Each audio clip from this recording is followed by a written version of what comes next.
ছবি আপনারা দেখছেন আরো একটি সিসি ক্যামেরার ছবি এবং এই সিসি ক্যামেরার ছবিতেই বিস্ফোরণের আরো একটি মুহূর্তের ছবি। সন্ধে 6টা বেজে 57 মিনিট 57 সেকেন্ড, 6টা বেজে 50 মিনিট 57 সেকেন্ডে এই বিস্ফোরণ।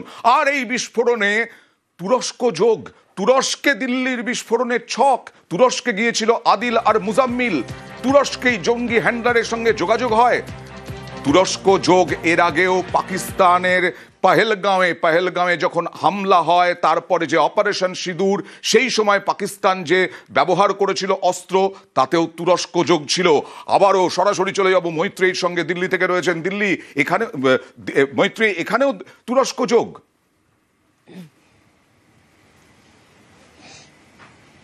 একেবারে দেখো, এই বিষয়টাই কিন্তু আরো স্পষ্ট হয়ে আসছে। একেবারে তুমি যে উদাহরণটা দিলে যে অপারেশন সিঁদুরের সময় তুরস্কের ওয়েপন এবং কি ড্রোন ব্যবহার করতে দেখা গিয়েছিল পাকিস্তানকে, এবং সরাসরি পাকিস্তানের পাশে দাঁড়িয়েছিল তুরস্ক। সেই তুরস্কে গিয়েই কিন্তু এই ওমর এবং এই আদিল এবং মুজাম্মিল তারা তাদের হ্যান্ডলারদের সঙ্গে এবং জয়শে মোহাম্মদের যারা কি ফাংশনারিজ রয়েছে তাদের সাথে বৈঠক করেছিল এবং তাদের সাথে মিটিং করে দিল্লিতে বড়সড় নাশকতার ছক করেছিল তারা। সেখানে ছক করা হয় এবং তারপরে সিদ্ধান্ত নেওয়া হয় যে ফান্ড রেজ করতে হবে, এবং সেই ফান্ড রেজ করা কোথা থেকে হয়? ইস্তানবুল আর দোহার মতো জায়গা থেকে ফান্ড রেজ করা হয়। এবং তারপর এই দুজন দেশে ফিরে আসে এবং সেফ সেন্টারের জন্য কোথায় সেফ প্যাসেজ করা যায় সেই সবের খোঁজ করতে তারা শুরু করে। এবং এই ঘটনায় আরো দুজন চিকিৎসক, একজন অনন্তনাগ এবং শ্রীনগরের, যারা ঢাকা থেকে পাশ করেছে সেরকম দুই চিকিৎসকও কিন্তু এই মুহূর্তে নজরে রয়েছে। প্রায় 400-র ওপরে চ্যাট এই মুহূর্তে তদন্তকারীদের হাতে রয়েছে, যেখানে এই জঙ্গিদের বিভিন্ন কথাবার্তা এবং তাদের কথোপকথন সেগুলো কিন্তু প্রকাশ্যে এসেছে। ফলে সব মিলিয়ে এই মুহূর্তে বিদেশি যোগের ইঙ্গিত মিলছিল এবং সেখানে তুরস্কের যোগ এবার অনেকটাই স্পষ্ট হয়ে গিয়েছে তদন্তকারীদের কাছে। এবং আমাদের সঙ্গে সম্পর্ক আমরা তুরস্কের সঙ্গে অনেকটাই নেতিবাচক করেছি। এই দেখুন, এই হচ্ছে মুজাম্মিল, ধৃত চিকিৎসক। 6 জন ডাক্তারকে গ্রেফতার করা হয়েছে। চিকিৎসকদের কেন বারবার মগজ ধোলাই হচ্ছে সেটা আমরা বলেওছি। আর এই বাড়িতেই ভাড়া থাকতো ধৃত মুজাম্মিল, ফরিদাবাদ হরিয়ানার, এখানেই ভাড়া থাকতো মুজাম্মিল। এখানেই পৌঁছে গেছেন আমাদের প্রতিনিধি, নিউজ 18 বাংলার প্রতিনিধি মৈত্রেয়ী ভট্টাচার্য।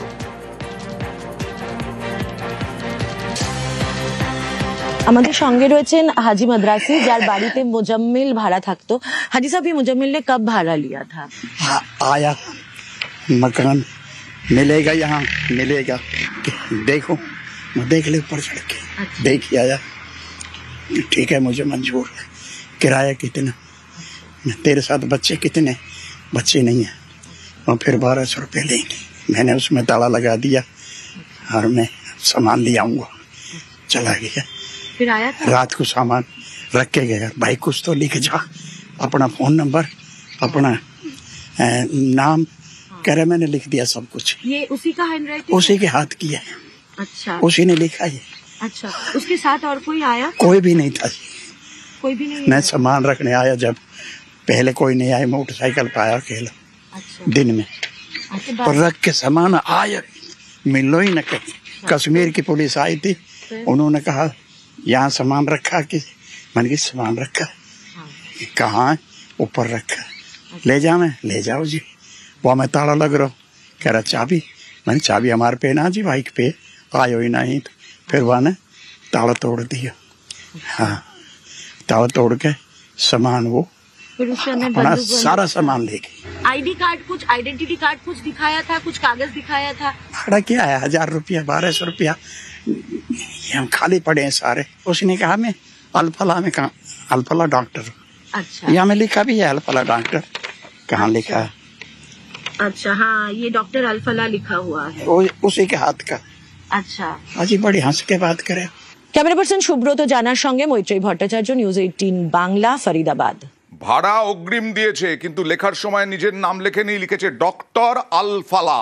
মুজাম্মিল ধৃত চিকিৎসক। আলফালা যে হসপিটাল, কলেজ, মেডিকেল কলেজ, সেই হসপিটালেরই ডাক্তার এই মুজাম্মিল, যে ধৃত জঙ্গি। তার সম্বন্ধে কি বলছেন সন্দেহজনক মনে হয়নি? রোগী স্থানীয়দের হাসিখুশি ভালো ডাক্তার হিসেবে পরিচিত, বিপুল বিস্ফোরক উদ্ধারে ধৃত সেই মুজাম্মিলের কীর্তিতে হতবাক রোগী স্থানীয়রা। मुजम्मिल को ही देखा, कभी कभार देखते थे, बस वैसे कुछ। और आदिल? नहीं, उसको नहीं जानते। उसको नहीं देखा। और ये जो लेडी डॉक्टर है वो शाहीन? नहीं, उसको भी नहीं जानते। मुजम्मिल को हम इतने नजदीकी से तो नहीं जानते, डॉक्टर रूप में जानते थे, डॉक्टर रूप से अच्छा था। अच्छा था डॉक्टर? हाँ, क्या कौन सी चीज का डॉक्टर था वो? इमरजेंसी में था। बंदा है ऐसा बंदा जो उसके बारे में ऐसे कुछ बातें हो तो एकदम से अचानक तो सारी हैरानी तो होती है। इमरजेंसी में डॉक्टर मुजम्मिल रहते थे? कैसे थे? व्यवहार कैसा बहुत था? अच्छा व्यवहार तो अच्छा। और बहुत बार देखे थे वो? हाँ, रात को जब भी हमें कभी इमरजेंसी में आए अपने घर से मरीज लेगा हमें ही मिलते थे। अच्छा।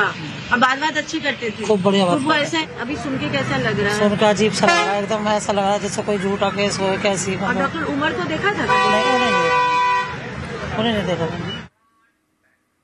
দিল্লির বিস্ফোরণে ডি কোম্পানি, ভয়াবহ বিস্ফোরণে না দাউদ নয়, 5 জন ডাক্তার আজকেও ধরা পড়েছে আরো একজন ডাক্তার জঙ্গি পেশায় চিকিৎসক। এছাড়াও জঙ্গি নেটওয়ার্কে আরো 4 ডাক্তার, তাদের গ্রেফতার করেছে পুলিশ। উদ্ধার বিপুল বিস্ফোরক। কেন চিকিৎসকদের টার্গেট জঙ্গি গোষ্ঠী? দেখুন।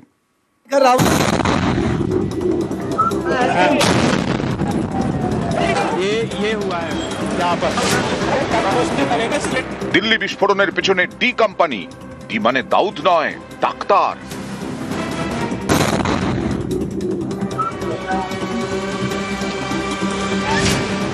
Adil Ahmed doctor, Sajjad Ahmed doctor, Muzammil Shakil doctor, Shahin Saeed doctor, Umar Nabi সেও ডাক্তার। পেশায় চিকিৎসক, সাদা অ্যাপ্রন পরে ডাক্তারি করে, মানুষ বাঁচানোর কাজ। আর এরাই মানুষ মারার জঙ্গি, পাক জঙ্গি সংগঠন জৈশ-ই মোহাম্মদের সদস্য।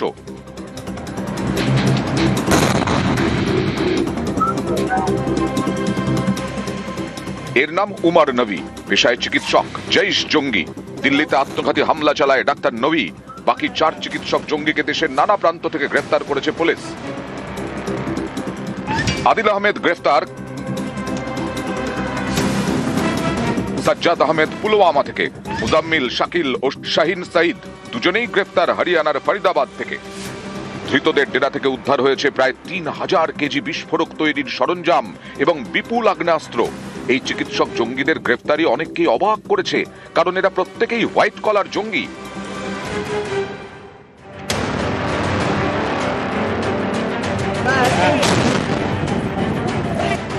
প্রত্যেকেই তথাকথিত শিক্ষিত, পেশাগত জীবনে প্রতিষ্ঠিত, ভালো চাকরি করে, ভালো টাকা রোজগার করে। এরাই কিনা জঙ্গি? এতদিন মনে করা হতো গরিবী এবং অশিক্ষার সুযোগ নিয়েই মগজ ধোলাই করে জঙ্গি নেতারা, কিন্তু এবার দেখা যাচ্ছে শিক্ষিত প্রতিষ্ঠিতদেরও তারা টার্গেট করছে, কারণ ডাক্তাররা জঙ্গি হলে সহজে কেউ সন্দেহ করবেন না। এরই ফল উমর নবীর মতো চিকিৎসক। ডাক্তার হিসেবে যার প্রাণ বাঁচানোর কথা, সেই দিল্লির রাস্তায় আত্মঘাতী হানায় অনেকের প্রাণ কেড়ে নিল। নিউজ 18 বাংলা। ডাক্তাররা জঙ্গি হলে কেউ সন্দেহ করবেন না। আর একে দেখছেন, এ গ্রেফতার হয়েছে, নাম ইরফান আহমেদ ওয়াঘা। এই ইরফান আহমেদ ওয়াঘা এই ডাক্তারদের যারা বিস্ফোরণ ঘটিয়েছে, যারা বিস্ফোরণের পেছনে রয়েছে, তাদের মগজ ধোলাই করত। সোপিয়ান থেকে জালে এই মৌলবী ইরফান আহমেদ ওয়াঘা শ্রীনগরে স্বাস্থ্যকর্মী হিসেবে কাজ করত মৌলবী। কাজের সূত্রেই চিকিৎসক পড়ুয়াদের মগজ ধোলাই করে জঙ্গি সংগঠনে ডাক্তারদের নিয়োগ। দিল্লির আত্মঘাতী জঙ্গি পেশায় ডাক্তার, দেশের নানা প্রান্ত থেকে জালে 4 ডাক্তার।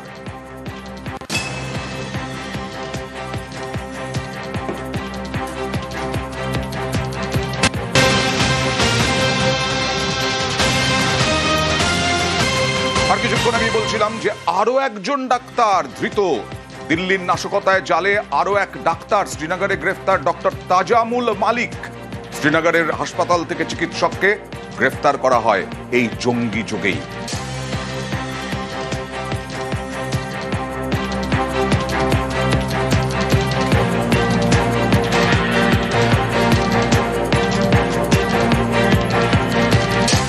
আসলে কি বড় সড় বিস্ফোরণ, আরো বড় সড় বিস্ফোরণ ঘটানোর চক্রান্ত ছিল এই জঙ্গিদের?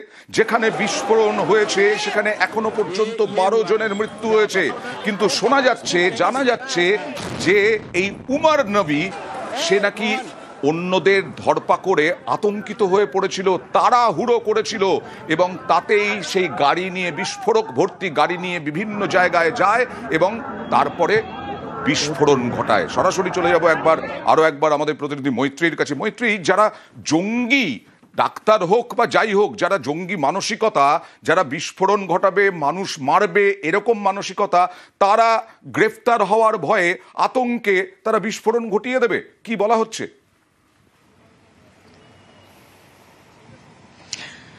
দেখো, ধরা পড়ে যাওয়ার আতঙ্কের থেকেও ধরা পড়ে গেলে তাদের যে উদ্দেশ্যটা রয়েছে সেটা সফল হবে না।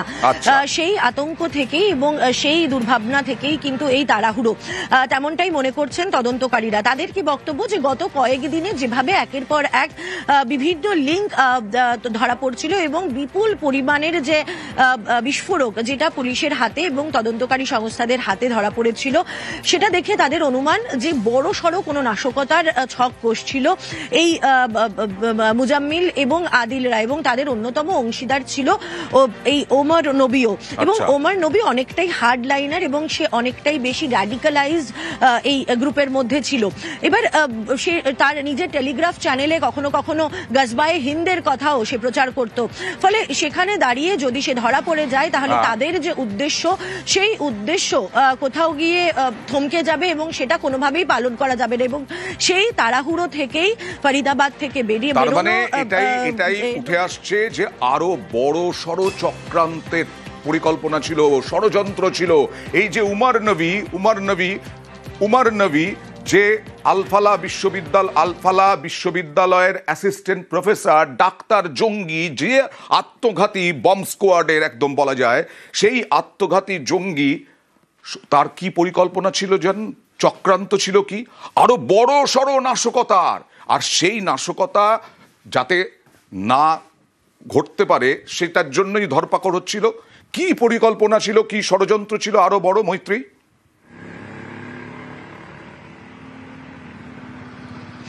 দেখো, মূলত তাদের যেটা লক্ষ্য ছিল যে দিল্লিকে টার্গেট করাটাই তাদের লক্ষ্য ছিল। তার কারণ কোথাও গিয়ে এই ওমর সে সবসময় বলতো যে এই দিল্লি হচ্ছে অপারেশনের মূল জায়গা এবং সেই জন্য দিল্লিতেই বড়সড় নাশকতা করতে হবে। এবার যদি আমরা একটু পেছনের দিকে যাই, অপারেশন সিঁদুরের সময়, সেই সময় জৈশে মোহাম্মদের ঘাঁটি এবং জৈশে মোহাম্মদের যারা ইনার সার্কেলের লোকজনদেরকে কিন্তু সেই জঙ্গিরা নিকেশ হয়ে গিয়েছিল। ফলে জৈশে মোহাম্মদ অনেক বেশি ক্ষুব্ধ হয়েছিল এবং তাদের বদলা নেওয়ারও একটা উদ্দেশ্য ছিল এবং সেই কারণেই ওমর নবীর মতো এই যারা স্লিপার সেল হিসাবে ছিল, যে জঙ্গিরা ছিল, তাদেরকে অ্যাক্টিভ করতে তারা শুরু করে। ওমর নবী তাদের টার্গেট ছিল বড় সড়ো ধামাকা করার দিল্লিতে এবং সেটার জন্যই কিন্তু এই বিপুল পরিমাণে বিস্ফোরক, তুমি ভাবতে পারো প্রায় 2900 কিলোগ্রাম বিস্ফোরক সব মিলিয়ে পাওয়া গিয়েছে, যেটা বিপুল পরিমাণ, যার পরিমাণ হিসেবে এবং তার যে ম্যাগনিটিউড হতো সেই বিস্ফোরকের, যদি তারা সফল হতো জঙ্গিরা, তাহলে তার ম্যাগনিটিউড ব্যাপক হতো।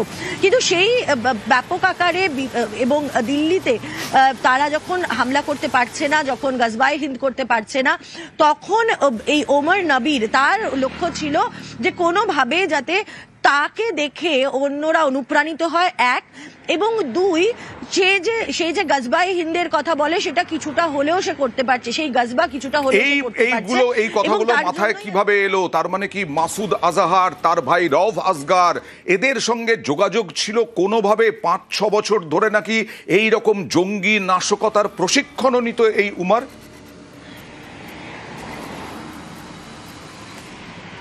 একেবারে দেখো, 18-19 সাল থেকে এই ওমরের ডিরেক্ট কানেকশন শুরু হয় এই জঙ্গি গোষ্ঠী জৈশে মোহাম্মদের সঙ্গে এবং ওমর আজাহার থেকে শুরু করে তাদের যারা টপ লিডাররা রয়েছে তাদের বিভিন্ন ভিডিও বিভিন্ন সময় নিজে তো দেখতোই এবং তার সঙ্গে সঙ্গে তার যে টেলিগ্রাম চ্যানেল আছে সেখানেও টেলিকাস্ট করতো এই ওমর নবী এবং তার সঙ্গে সঙ্গে অন্ততপক্ষে 17টা টেলিগ্রাম চ্যানেল সে অ্যাক্টিভেট করেছিল এবং তারপরে ডিঅ্যাক্টিভেট করে দেয়। বিশেষ ভিপিএন নাম্বার ইউজ করতো ফোনে কথা বলার জন্য, এবং সবসময় হার্ডলাইনার একটু বেশি ছিল, অর্থাৎ এই যে ডাক্তারদের যে গ্রুপ তাদের মধ্যেও হার্ডলাইনার একটু বেশি এবং একটু বেশি কট্টরপন্থী বলা যেতে পারে যাকে। এবং মাসুদ আজহারের অনেক বড় ফলোয়ার ছিল এই ওমর, এবং সেই কারণেই সে চেষ্টা করত যে ইউথদেরকে, যাদেরকে এ আবার নতুন করে রিক্রুট করতো বা যাদেরকে কোট অ্যান্ড কোট অনুপ্রাণিত করার চেষ্টা করত, তাদেরকে এই মাসুদ আজহার তার ভাইয়ের সমস্ত ভিডিও দেখানো এবং তাদেরকে অনুপ্রাণিত করা যাতে তারা ভারতের বিরুদ্ধে যুদ্ধ ঘোষণা করে। কিন্তু সকলেই কাশ্মীরের বাসিন্দা, এরা কাশ্মীরে বসে বসে এই জঙ্গি নাশকতার প্ল্যান করত, আর এই আলফালা বিশ্ববিদ্যালয়ে এই জঙ্গি নাশকতার বিস্ফোরণের চক্রান্ত করা হয়েছিল। কিন্তু তারপরেও প্রশ্ন উঠছে দিল্লির নিরাপত্তা নিয়ে। ট্রাফিক সিগন্যালের কাছে গেল, তার আগে 3 ঘন্টা গাড়ি পার্ক করে বসে থাকলো উমর নবী, কেউ দেখলো না।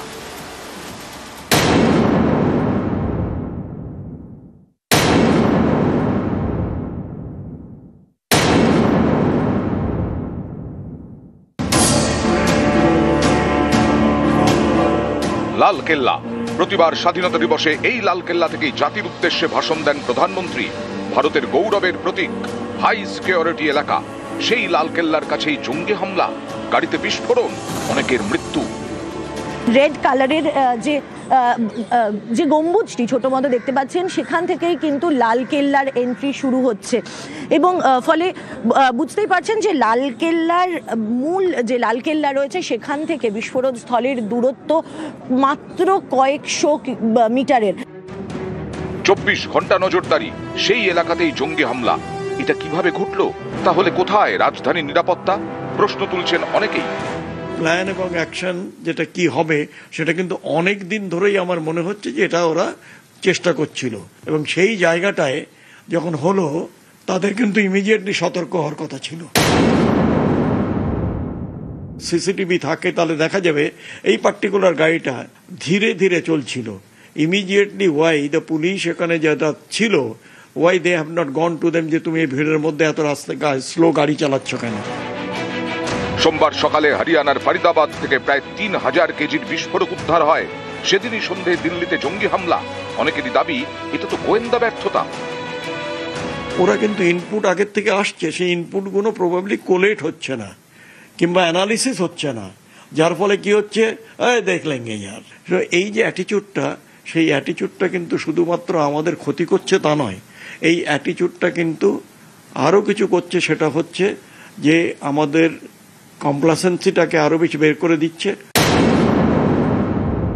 যতগুলো ক্যামেরা আমরা দিয়ে রেখেছি তার ফাইন্ডিংসটা কি, সেটা কি কেউ আগের থেকে করে দিয়েছিল, কাট অফ করে, মানে লাইন কেটে দিয়েছিল? তার অর্থ কি, যদি কেটে দিয়ে থাকে তার অর্থ যে they are already planned and the execution of the serious incident. এটা হলো সারপ্রাইজ এলিমেন্ট, এটা আমরা জানি না।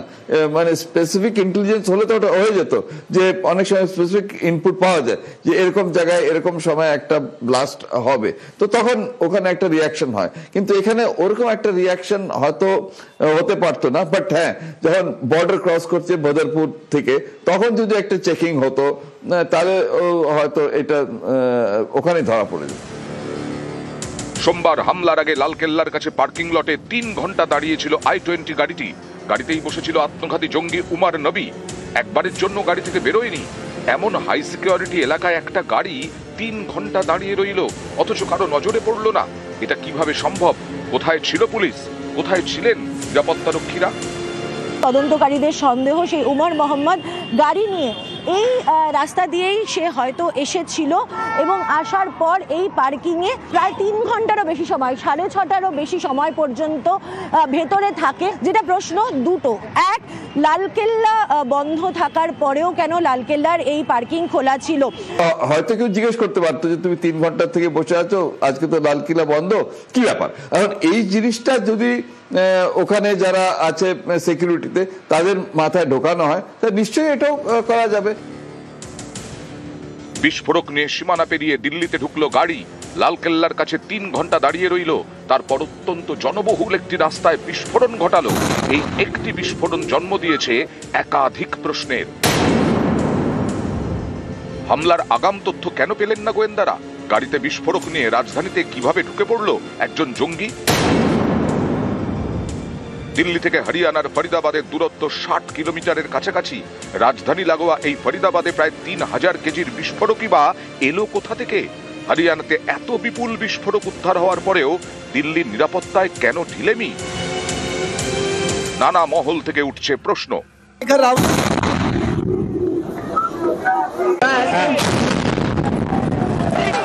নিউজ 18 বাংলা।